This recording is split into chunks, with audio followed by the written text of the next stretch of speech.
देवताओं की इन षड्यंत्रकारी अप्सराओं को स्वर्णपुर के बाहर धकेल दो। जैसी स्वामी की आज्ञा। ले जाओ।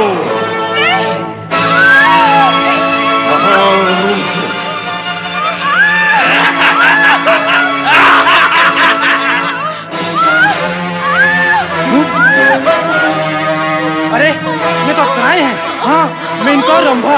लगता है उन दुष्ट तारक पुत्रों ने इन्हें। रंभा, मेनका, शांत हो जाओ। शांत हो जाओ रंभा। मेनका, शांत हो जाओ। शांत हो जाओ। आओ स्वर्गलोक चलें।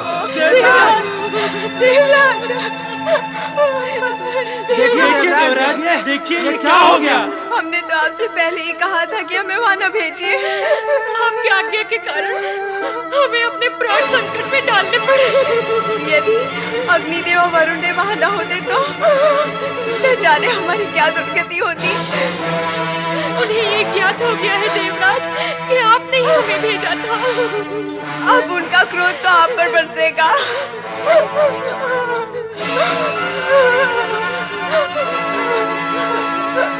तुम दोनों जाकर विश्राम करो।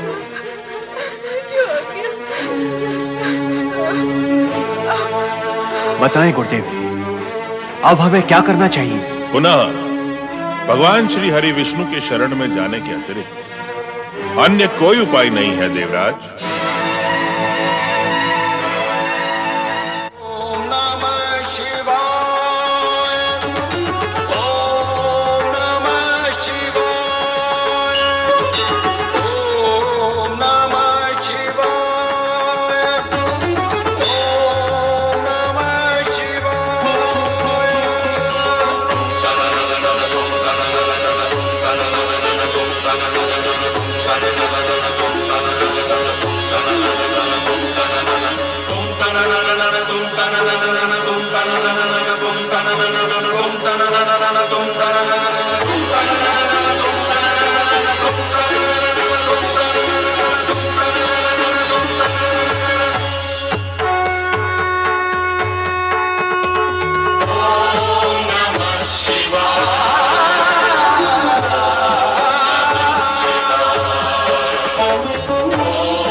ओम नमः शिवाय।